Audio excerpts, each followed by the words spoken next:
Bom dia, boa tarde, boa noite, boa madrugada para você que está nos assistindo na madrugada, tá ok? Nós estamos agora, na nossa terceira aula de Direito Civil, falando sobre os defeitos do negócio jurídico. E eu quero que você seja o meu convidado a estar comigo neste momento. Hoje é hashtag sextou, porém tu não sextarás, porque tu terá que ficar em casa por conta da quarentena, tá certo? E também para assistir a nossa aula aqui juntamente comigo. Quero também que você tire todas as distrações, que você tire o celular do campo de visão, pegue o Código Civil, abre ele do teu lado para que a gente possa dar início à nossa aula, tá certo? E sem mais delongas, vamos para o assunto de hoje. Antes faremos uma breve fala do que nós já tratamos. Ontem nós tivemos também uma live, no dia 16, para quem não participou e está assistindo essa aula outro dia. No dia 16/4 nós tivemos uma live falando sobre um pouco dos temas passados. Nós passamos algumas atividades, uma dinâmica muito legal, que todo mundo tentou aí adivinhar qual era a charada para entrar no baú do tesouro. Muita gente conseguiu. E eu quero ver se você também, que ainda não fez, se você consegue adivinhar qual é a charada e entrar.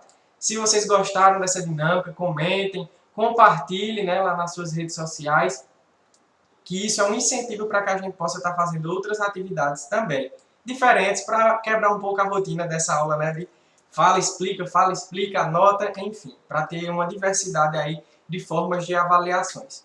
Então, sem mais delongas, vamos para a nossa aula de hoje. Hoje nós vamos falar sobre mais um dos defeitos do negócio jurídico, que são, não, aliás, mais dois defeitos do negócio jurídico, que é o estado de perigo e também a coação. Beleza? Então vamos lá, vou transmitir aqui a minha tela para vocês agora, para a gente dar início à nossa aula de hoje. Uma aula tranquila, calma aí, vamos...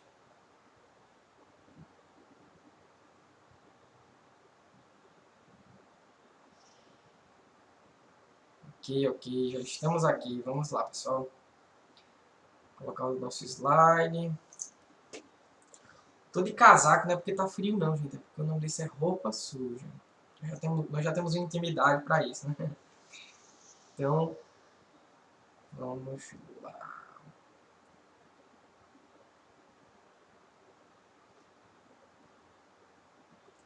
Coação do negócio jurídico. Vamos estar aumentando a tela aqui para estar explicando para vocês.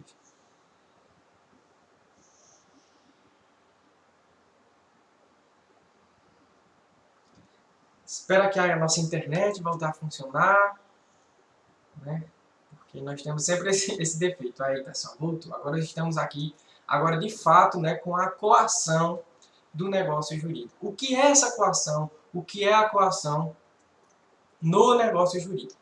Primeiro, eu quero que você faça uma distinção da seara penal, da coação que tem na seara penal, com a coação que nós vamos estudar aqui, porque as consequências jurídicas são um pouco diferentes. Então, esquece a coação se você já estudou coação lá no direito penal e foca só no que a gente tem para falar hoje aqui no direito civil, tá certo? Vou encostar mais um pouquinho aqui, pessoal, para estar perto do computador. Então, vamos lá. A coação no direito civil, ela está lá prevista no artigo 151 a 155 do nosso Código Civil. Então, você já deixa aí, abre o seu Código Civil, já deixa aí no lado, nesses artigos que a gente vai fazer a leitura, vai entender cada coisa dele, vai fazer as devidas remissões, para que você, quando analisar o código, você já consiga lembrar de tudo que nós vimos na sala de aula, na nossa sala de aula online, na videoaula. Então, mas inicialmente, o que é o conceito? Qual é o conceito de coação? Coação é a ameaça física ou moral exercida sobre uma pessoa ou bens com o objetivo de constranger alguém a realizar um negócio jurídico. Pessoal, nós temos aí, lendo esse conceito, que a coação, ela pode ser coação física ou moral, que você exerce sobre uma pessoa, você tenta constranger aquela pessoa, ir de encontro à sua vontade, para fechar um negócio jurídico. É diferente do dolo, que você induz a pessoa a ir. Aqui não. Aqui você está coagindo mesmo, você está constrangendo aquela pessoa para ela não ter nenhuma opção, se for no caso de uma ameaça física, ou que ela fique realmente em dúvida do que deve fazer, contrariando a sua própria vontade, fechando aquele negócio jurídico. Lendo esse conceito, nós conseguimos identificar que há o quê? Que a coação existe em duas modalidades, as espécies de coação. A coação ela pode ser coação absoluta ou física e a coação relativa ou moral. A coação absoluta ou física é aquela que você realmente tem um constrangimento na integridade física da pessoa. Por exemplo, vamos ler, lá na coação absoluta, a ameaça exercida sobre a pessoa é uma ameaça física que impede qualquer manifestação de vontade. A pessoa realiza o negócio jurídico sem qualquer opção de escolha.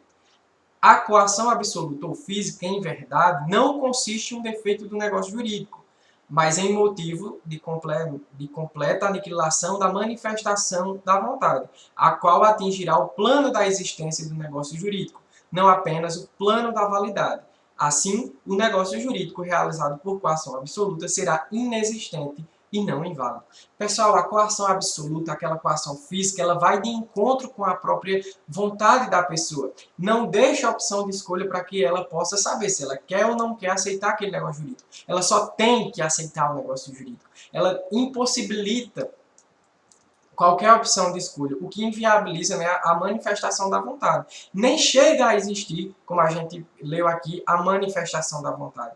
E vocês lembram, quando nós estávamos estudando lá, né, a escada pontiana, a teoria da escada pontiana, que um dos requisitos da existência, né, é que a vontade seja que existe uma manifestação de vontade. Se aquela pessoa não consegue exprimir a sua manifestação de vontade, se ela não tem a opção de manifestar aquela vontade, nós não temos a existência desta. Possivelmente nós entenderemos que aquele negócio jurídico nem chegou a existir. Ele não é um vício do negócio jurídico, né? A coação absoluta e física, ela não chega a ser um vício do consentimento, porque nem há consentimento. A pessoa não teve um consentimento viciado, a pessoa não teve consentimento nenhum.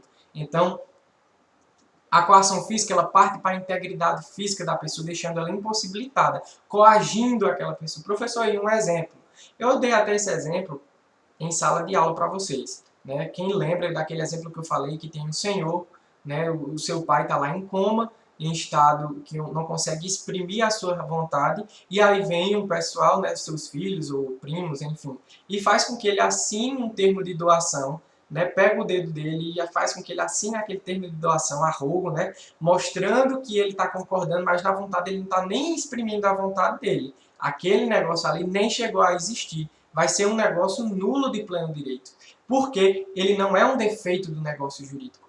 Aquela coação física, onde foi empregada uma força física, né, para poder ele assinar aquele documento a rogo, fez com que ele nem conseguisse manifestar a sua vontade. Ou seja, houve aqui uma clara coação física da pessoa. Não dando a opção de escolher, ele não teve a opção de escolher se queria ou não assinar aquele contrato. Ele só teve que assinar o contrato mediante a coação física. Tá certo, pessoal? Esse tipo de coação, mais uma vez, não é um vício de consentimento. Ele nem sequer existiu. É uma coação absoluta, será inexistente e não inválida. Ela não é inválida, ela é inexistente, ok? Então, quando vocês estiverem resolvendo as questões de vocês e vocês se depararem com a coação física, aquela que você emprega uma força física fazendo com que aquela pessoa não tenha opção de escolha, nós estamos diante aí da invalidade. Não estamos diante da invalidade do negócio jurídico, estamos diante da inexistência do negócio jurídico, ok? Por quê? Porque aquela pessoa não conseguiu manifestar sua vontade, que é um dos requisitos essenciais lá na teoria pontiana. Tá certo? A coação relativa ou moral, que é essa que nós conhecemos, né? Essa sim, pessoal, aqui a relativa ou a moral, a coação moral, essa sim é um vício do consentimento. Porque ela dá uma liberdade de escolha para a pessoa, e nós vamos entender. Esse tipo de coação é o que está disciplinado no Código Civil, nos artigos 151 a 155, né? E caracteriza um vício do consentimento. Coação física ou absoluta não é vício de consentimento. Coação relativa ou moral, sim, é um vício de consentimento, tanto é que está prevista nos artigos 151 a 155 do nosso Código Civil. Então a gente pode entender uma coisa. A coação física, inexistência do negócio jurídico. E a coação moral, a anulação do negócio jurídico. Estamos diante de uma coação física? negócio jurídico inexistente. Estamos diante de uma coação moral, é possível a anulação do negócio jurídico por se perfigurar um vício do consentimento. Conceito. Qual é o conceito, então, da coação relativa ou moral? Na coação moral, a ameaça é exercida sobre a pessoa. Não é uma coação física, mas sim uma ameaça psicológica. A pessoa tem a opção de escolha ou realiza um negócio jurídico ou sofre as consequências da coação. Ficando comprovada a coação, o negócio jurídico é anulável. Então, a gente vai grifar aqui algumas partes que são importantes. Vermelho mesmo. Nós identificamos que a coação moral ou relativa é uma ameaça física ou uma ameaça psicológica, perdão. A pessoa tem a opção de escolha, não é isso?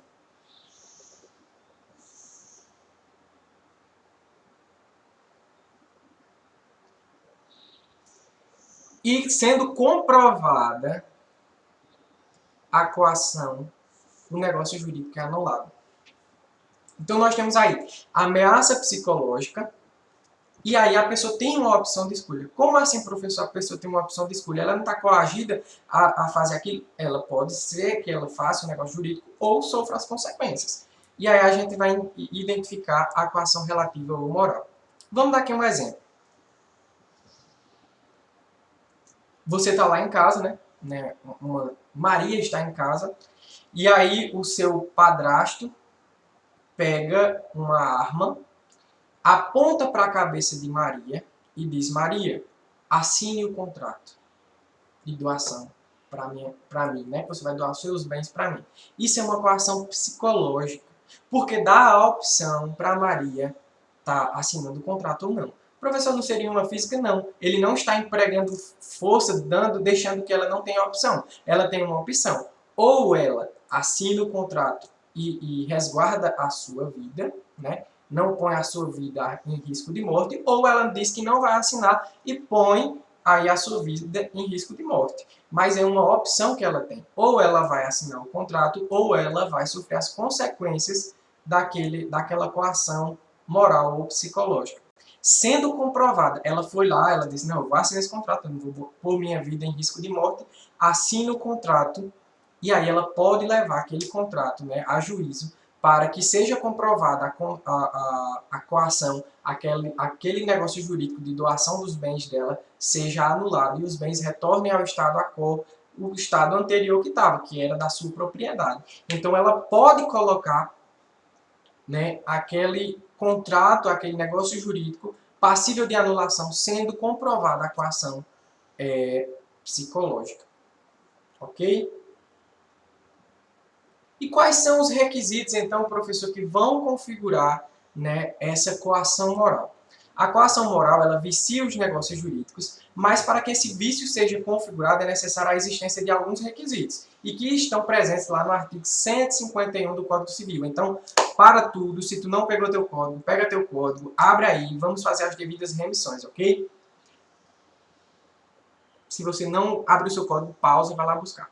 Agora vamos continuar. Artigo 151. A coação para viciar a declaração de vontade há de ser tal que incuta ao paciente fundador temor de dano iminente e considerável à sua pessoa, à sua família ou aos seus bens.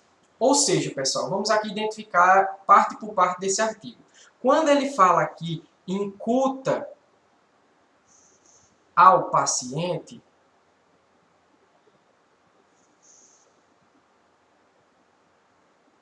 incuta ao paciente, ele está querendo dizer, o paciente, nesse caso, é o coacto, né? Aquela pessoa que está sendo coagida. Para o direito civil, chama-se de paciente. Então, quando uma pessoa está sendo coagida, você vai identificar, talvez nas questões lá, como paciente. Então, quando aquela pessoa, né, o coator e o coagido, o coacto, ele vai incutar ao paciente fundado temor. O que isso quer dizer? Ele vai fazer com que aquela pessoa que está sendo coagida, ela tenha temor, ela fique com medo, ela sinta muito medo, ela sinta realmente um dano, que vai ser provocado um dano iminente. Então, nós entendemos que tem alguns requisitos, né? Lendo essa parte inicial do parágrafo do artigo 151, alguns requisitos. Aí eu destrinchei os requisitos a partir da leitura desse artigo, né? Que é o fundado temor, dano iminente, dano considerável, dano à própria pessoa ou à sua família ou aos seus bens. A coação deve ser determinante para a realização do negócio jurídico, ok? Então vamos ler lá, ó. A coação para viciar a declaração da vontade há de ser tal que incuta ao paciente fundado temor, dano iminente e considerável à sua pessoa, à sua família ou aos seus bens. Portanto, são esses os requisitos. Ok? Vamos identificar de um por um para que a gente possa entender todas essas relações aqui, ok? O primeiro é o fundado temor. O que é um fundado temor?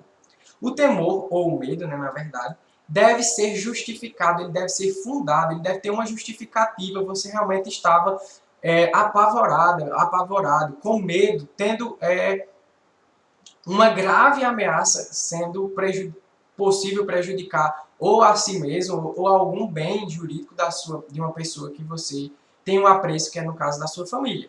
Que faça a pessoa temer por sua vida ou por sua honra, temer pela vida ou a honra de seus familiares ou pela integridade dos seus bens. Então a gente percebe aí que o que acontece? Pode ter um dano à sua vida, um dano à sua honra, um dano à vida ou à honra dos seus familiares, ou até à integralidade dos seus bens, a integridade dos seus bens. Pode haver um temor aí contra os seus patrimônios, né? Digamos que, uns exemplos, a arma apontada na sua cabeça, a pessoa aponta uma arma na sua cabeça e faz com que você assine aquele contrato, que você não tem vontade mais, que você tem aquela opção, ou eu assino o contrato, ou eu ponho em risco a minha própria vida. Então, a arma apontada na cabeça é um dos exemplos que causam fundado temor, né? A coação através da ameaça de publicar fotos íntimas. Aí você manda aqueles nudes, aí o nude acaba na mão de uma pessoa errada e aquela pessoa vai e lhe coage a realizar um negócio jurídico, a fazer a doação de algum bem ou alguma coisa desse tipo, dizendo que vai macular a sua honra, ou seja, vai publicar aquelas suas fotos íntimas. E aí você, com medo, né, com um fundado temor, um temor altamente justificável, você acaba realizando um negócio jurídico, que depois pode ser analisado para que ocorra a anulação daquele negócio jurídico, porque houve aí uma coação moral ou psicológica. Ou também a integralidade dos seus bens, né, a integridade dos seus bens. A pessoa diz que se você não assinar aquele negócio, fechar aquele contrato, fechar aquele negócio jurídico, vai até a fogo nos seus bens, vai até a fogo na sua propriedade. Então você fica com medo, né, daquela ameaça iminente, como a gente viu, que vai ver daqui a pouco, é um dano iminente que está prestes a acontecer, e aí você pega e fecha aquele negócio jurídico. Também você está sendo coagido através de coação psicológica relativa ou moral. Ok? O segundo requisito, pessoal, é o dano iminente. Dano que está prestes a acontecer de forma inevitável. Não adianta recorrer a alguém, a alguma autoridade, pois não dará tempo de evitar os prejuízos. Como o próprio nome diz, é um dano iminente, ele está prestes a acontecer. Se você não realizar ali, agora, naquele momento que está na iminência de acontecer, não tem como você ligar, eu vou ligar para um policial para ele vir me defender. Não, não tem como, porque não dará tempo, não terá viabilidade do policial chegar a tempo e resolver aquela situação. É inevitável, você tem que agir daquela forma, tá ok? Então, são danos iminentes, ameaça, ou não são danos iminentes. Ameaça futura não é um dano iminente. Ah, se você não fizer isso amanhã, eu vou pegar você na esquina. Não vai ser configurado como uma coação, porque não está na iminência de acontecer. Você pode fugir, você pode ligar para a polícia, avisar. Aí terá um tempo para que possa ser resolvido e até prevenido aquele tipo de ação delituosa. Ameaça impossível, o cara vai te ameaçar de uma forma impossível. Vou te mandar para a lua, viu? Enfim. Ameaça que possa ser evitada. Se for uma ameaça que está lá e está ameaçando, mas que você tem como evitar, também não vai ser configurado um dos requisitos, que é um dano iminente, que é um dano que está prestes a acontecer, que não pode ser evitado. Não adianta você chamar ninguém, porque se você chamar, mesmo assim vai acontecer. E não tem como se resguardar daqueles prejuízos. E uma ameaça singela, que é uma ameaça que realmente não vai ter gravidade nenhuma. É apenas uma ameaça simples. Digamos assim, supérflua. Então não vai influir. Tem que ser um dano iminente e uma ameaça grave, que é um dos requisitos também. Dano considerável. Justamente isso que eu estava acabando de falar para vocês. Não pode ser um dano supérfluo. Ah, vou rasgar as folhas do seu caderno. Então, assim, uma coisa que não vai influenciar muito. Você é singelo, não tem que ser uma gravidade realmente considerável para que você possa arguir a anulação daquele negócio jurídico por coação. Exemplo, dano contra a vida, dano contra a liberdade, a pessoa vai lhe dizer, vai manter em cárcere privado se você não fizer determinado negócio jurídico. Então tem ali um dano grave, né? Dano contra seu patrimônio, ele promete que vai atear fogo, vai destruir toda a sua casa, seus patrimônios, enfim. Dano contra a honra e a moral. E dano contra a integridade física. Tanto para si, né, para a pessoa, o contratante, o negociante, quanto para os seus familiares. Nós vimos lá que tem um desses requisitos lá no artigo 151, né? Olha lá, ó. Dano à própria pessoa, à família ou aos seus bens. Então, a coação ela pode ser contra a pessoa que realizou o negócio jurídico, no caso você, que é o contratante, né, a sua própria pessoa, contra alguém da sua família, da família de quem realizou o negócio jurídico, tá ok? Contra os bens das pessoas que realizou o negócio jurídico, contra qualquer outra pessoa que não seja da família, da pessoa que realizou o negócio jurídico. Desde que, e neste caso, tá, pessoal, o juiz é quem vai decidir, caso seja uma pessoa que não seja da sua família. Ah, tá ameaçando um amigo de infância, um amigo muito íntimo seu. Não está previsto no código isso, que vai ser considerado a coação. Entretanto, pode-se pleitear no juízo para que o juiz decida, de acordo com o caso concreto, né, com a análise do caso concreto, se houve coação ou não, porque ali é uma pessoa que praticamente é seu irmão, você considera muito. É uma pessoa que realmente, sendo afetada, você também estará sendo afetado. Então, neste caso, o juiz ele deve entender que houve sim a coação para ser configurado um dos requisitos do negócio jurídico, da coação, ok?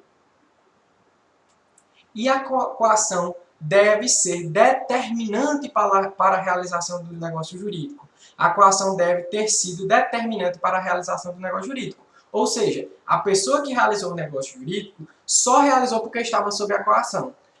Deverá estar presente também um nexo de causalidade entre a coação e a realização do negócio jurídico. Olha, se não existisse aquele tipo de coação, eu jamais fecharia aquele negócio jurídico. Eu só estou fechando porque eu estou sendo coagido de forma psicológica. A pessoa está pondo em risco a vida da minha família, pondo em risco a minha própria integridade física, pondo em risco a minha liberdade, os meus patrimônios, o patrimônio dos meus familiares. Então, aí houve um nexo de causalidade. Se não houvesse a coação, jamais seria fechado aquele negócio jurídico, jamais seria um negócio jurídico realizado, ok? Então, esses são os requisitos para a coação do dano moral. E como é que vai ser analisado, Leonardo? Percebam, pessoal, que lá no erro, você analisa a conduta de uma determinada pessoa, né? Se aquela pessoa ela se enquadra no erro, ela acabou se equivocando, tendo uma percepção falsa acerca daquele determinado objeto que ela estava pretendendo adquirir. Então, na coação, não vai analisar a figura do homem, vai analisar o caso concreto. Vamos ver lá o artigo 152, o que ele está dizendo. Abre lá o código no artigo 152. O código diz o seguinte: no apreciar a coação, ter-se-ão em conta o sexo, a idade, a condição, a saúde, o temperamento do paciente e de todas as demais circunstâncias que possam influir na gravidade dela. Então, o juiz ele vai analisar e vai ter todos esses requisitos para ser configurada a coação. Digamos que uma criança de 2 anos vem e me ameaça a fechar um contrato. Me entregue isso, senão não sei o que, senão eu vou dar uma porrada, eu vou acabar com seu patrimônio.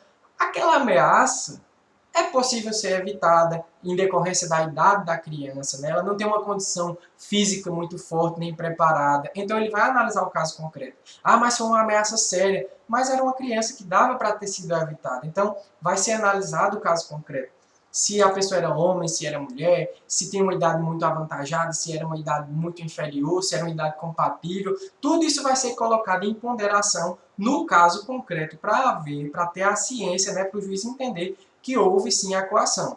se a condição, se ela estava grávida, se a vítima estava grávida, se era um cara que treinava halterofilia, que é um cara, aqueles bodybuilders, né, que treinam e ele é muito forte, ele realmente poderia causar um dano à sua integridade, se era uma pessoa saudável, se era uma pessoa enferma, tudo isso, todos os requisitos da vítima vai ser também analisado, também do coator, para configurar, né, aí a coação e, se possível, analisar o caso concreto. Ok? Então, é necessário que seja feita uma análise do caso concreto, tendo em relevância a tudo isso, para saber se o negócio jurídico seria anulado. Pessoal, eu achei interessante, eu vou trazer aqui um exemplo para vocês, que é um vídeo que eu achei na internet, que é uma senhorinha de idade, ela tinha 73 anos e ela foi ao banco armada, coagindo, né, o gerente a devolver o dinheiro que não foi tirado na boca do caixa. É uma situação bem atípica, tendo em vista a idade, mas que oferecia sim um risco e que, se fosse possível, seria anulado o negócio jurídico, né? Mas a gente vai ver aqui no exemplo direitinho. Vamos abrir aqui para todo mundo assistir.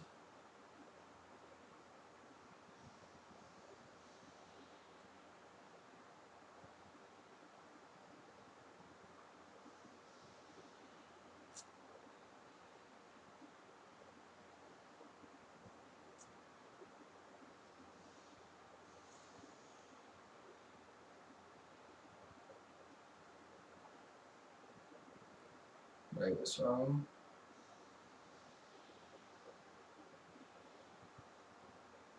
Será que vai? Não tá indo, não.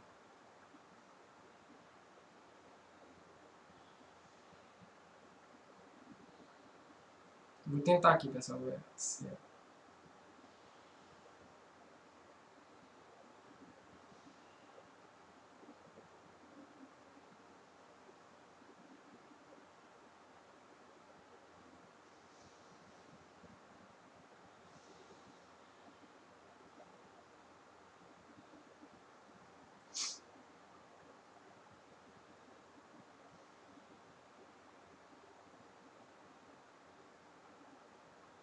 Tá carregando aqui agora.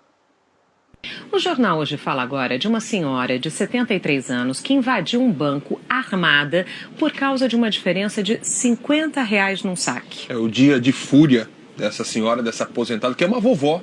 Provocou a maior confusão no centro de São José do Rio Preto, que fica no interior de São Paulo, e poderia ter terminado em tragédia. Agora, como ela entrou armada no banco, é que são elas, né? A Daniela Golfieri conta essa história pra gente. A agência bancária no centro de São José do Rio Preto abriu 1 hora mais tarde. Foi um protesto dos bancários por mais segurança. É que ontem uma cliente entrou armada. Janete Benfatti, de 73 anos, queria receber de qualquer jeito os R$50 que, segundo ela, faltaram quando descontou um cheque. O gerente disse à polícia que a porta giratória chegou a travar, mas foi liberada pelo segurança porque se tratava de uma senhora.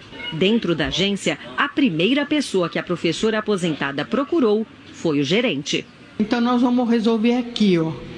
Tirei e fiz assim para ele. A senhora apontou o revólver para ele? Sim, para ele, que ele estava ali, eu fiz assim. Então nós vamos resolver aqui, ó. E outras pessoas viram essa arma? Viram porque tinha gente nas filas lá já para receber, né? E qual foi a reação das pessoas? A senhora chegou? As pessoas ficaram horrorizadas. Ficaram, acho que, com medo até. Quando percebeu que a polícia estava a caminho, Dona Janete deixou a agência e saiu de carro. A polícia montou um grande esquema para prender a aposentada. Essa ocorrência, a Polícia Militar vai imediatamente para o local e bem preparada. Até o helicóptero Águia foi utilizado. A aposentada foi encontrada pelos policiais quando esperava o elevador no prédio onde mora, no centro da cidade. Ela ainda estava com a arma escondida na cintura. Um revólver calibre 32 estava carregado com 6 balas. Dona Janete foi liberada depois de pagar fiança de R$415. A professora aposentada mora sozinha e tem uma filha e 3 netos. Diz que sabe atirar, mas queria apenas assustar o gerente. Para a polícia, a vovó revoltada poderia ter causado uma tragédia. Dependendo do que houvesse no banco, ou se por acaso, por exemplo, alguém tentasse tirar a arma dela, ela poderia até ter tirado. Dona Janete disse que está arrependida e o prejuízo que ela teve acabou sendo muito maior do que os R$50, né? Ela pagou a fiança, que a gente ouviu, de R$415, e agora vai ter que contratar um advogado que vai responder o processo por porte ilegal de...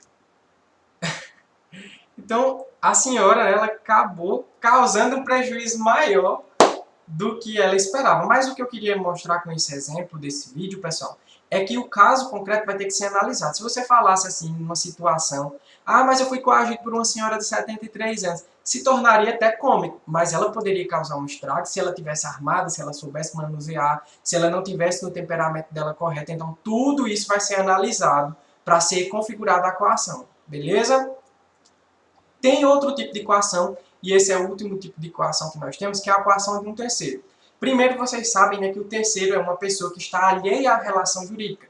Não é nem devedor, nem credor, nem locatário, nem locador. Ele é uma terceira pessoa alheia àquela situação que ele entra para poder fazer alguma tramitação e acaba agindo com dolo, né, ou com dolo não, com coação, agindo de forma coacta. Ok? Terceiro, uma pessoa que não faz parte da relação jurídica age para provocar no paciente coacto um fundado temor de dano iminente considerável de forma a constrangê-lo a realizar um negócio jurídico contra a sua vontade. As consequências desse tipo de coação dependem de se a parte beneficiada tivesse ou não conhecimento da coação. Ou seja, eu vou lá e contrato uma terceira pessoa para cobrar uma dívida que eu tenho, né? Tenho uma dívida e eu vou pedir contratar uma pessoa para ir lá cobrar essa dívida.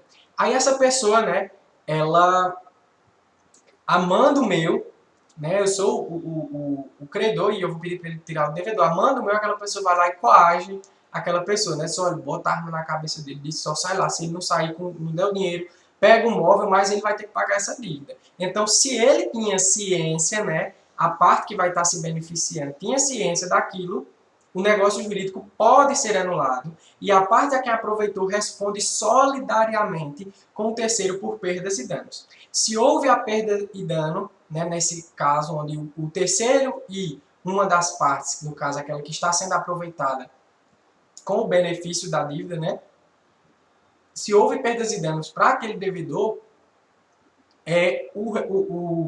o credor, digamos assim, né, e o terceiro, que faz parte da relação, que não faz parte da relação jurídica, terão que responder pelas perdas e danos de forma solidária.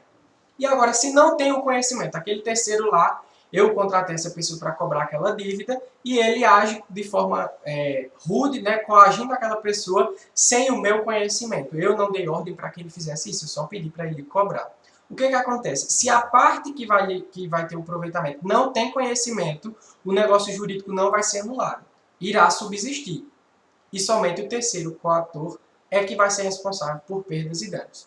Se a parte a quem aproveita tiver conhecimento, vai responder solidariamente pelas perdas e danos com o terceiro. Se a parte a quem aproveita não tiver o conhecimento, o negócio jurídico não vai poder ser anulado e somente o terceiro coator é que vai ser responsável pela perda e pelo dano. Ok? Isso está lá previsto no artigo 154 e no artigo 155 do Código Civil.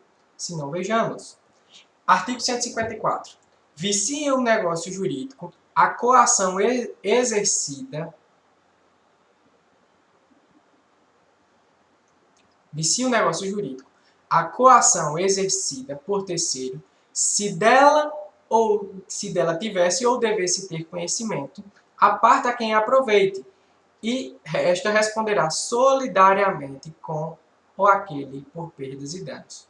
Então, a parte vai responder solidariamente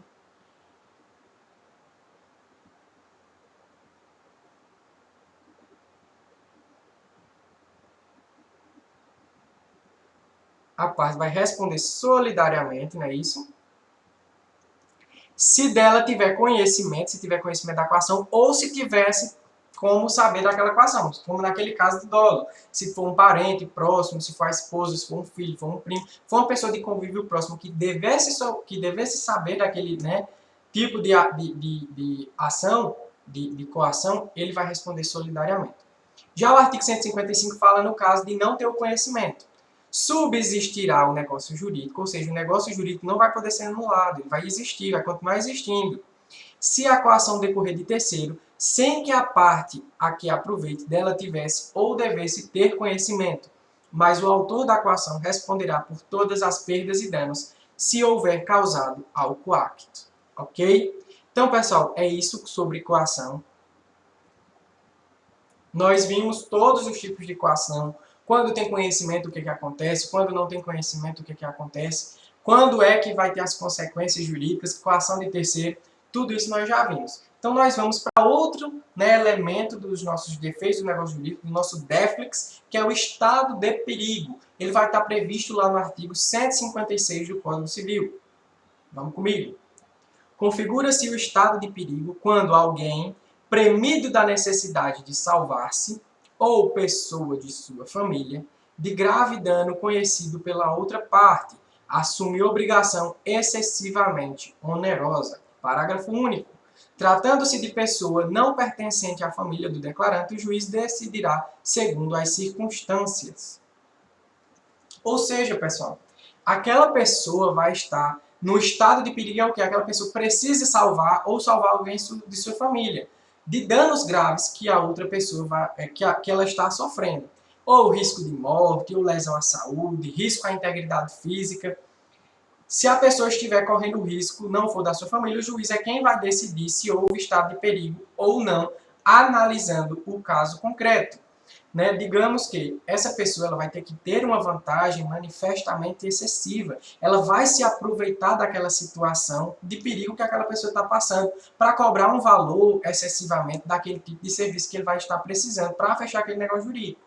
Um exemplo, o seu pai está à beira da morte entrando em um hospital, e aí você vai lá, doutor, pelo amor de Deus, me ajuda, eu quero saber quanto é que é essa cirurgia, meu pai está aqui, é uma cirurgia cardíaca, ele está passando muito mal, ele vai morrer. O doutor, vendo a situação que o seu pai corre risco de morte, ele entra numa maliciosidade para ganhar uma vantagem e diz assim, olha, essa cirurgia, ela custa 500 mil reais. E, na verdade, aquela cirurgia custava 200 mil, mas quando ele viu a necessidade daquela pessoa, ele disse, eu vou ganhar uma vantagem, ele utilizou daquela fragilidade para ganhar dinheiro em cima do estado de perigo que aquela pessoa estava, né?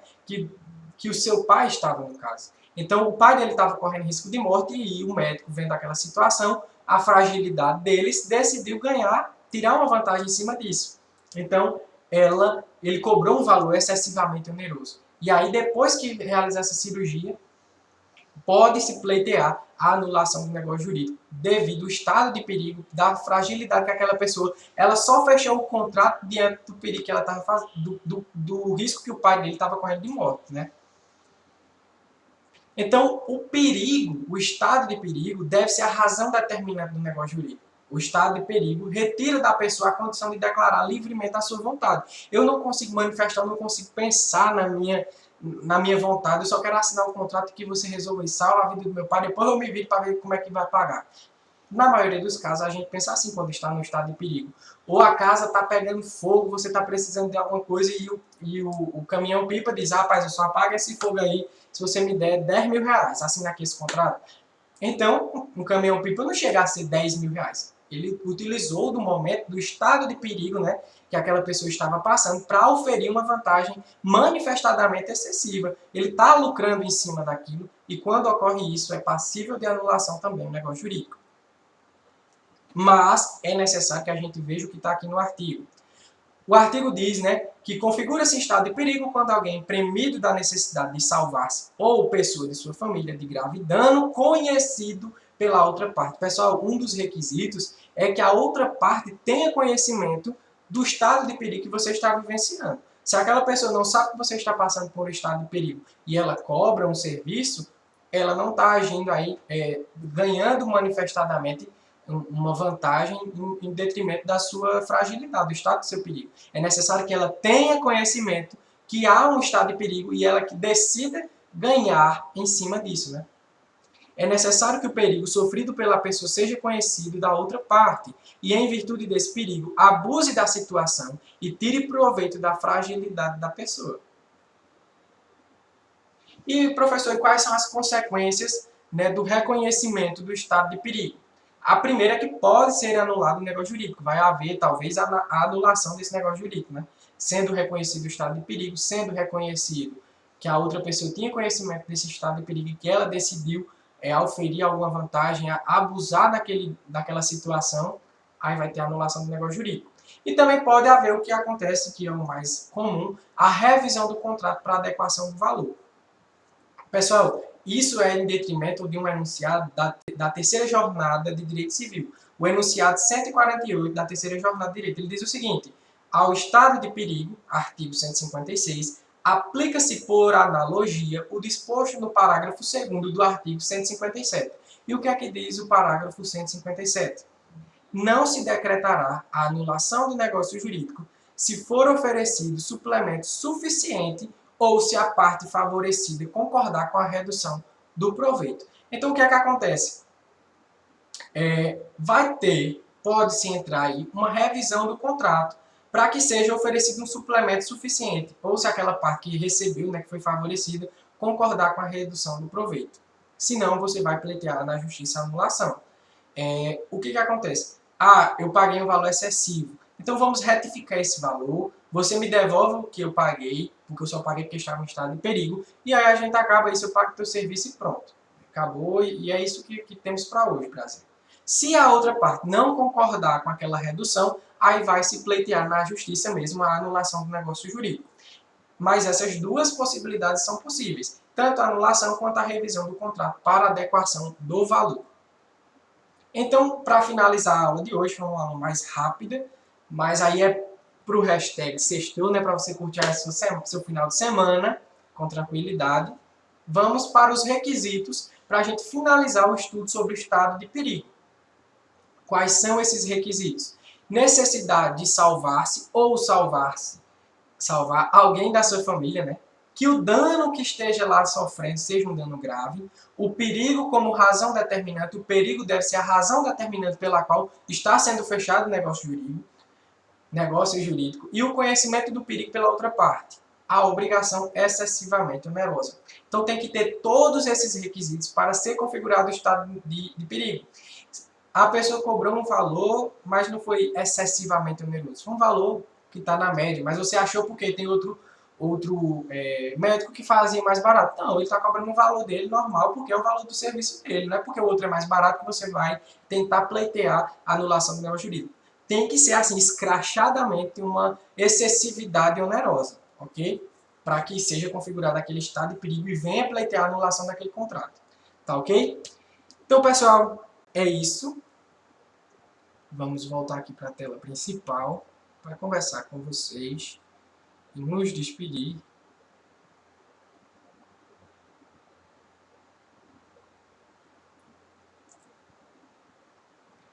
Então foi isso a nossa aula de hoje, que você tenha uma ótima sexta-feira, um ótimo final de semana. Se você está assistindo aí em outro dia que não seja na sexta-feira do dia 17, você tenha também aí um ótimo dia de estudo, meta brasa, não fica triste, não se desanima por nada, continue com seus objetivos, você vai conseguir. E se você ainda não fez o nosso desafio do Caça ao Tesouro, tenta lá, procura com os teus amigos qual é a charada e tenta descobrir também. É bem legal, interessante e eu quero ver todo mundo participando, tá ok?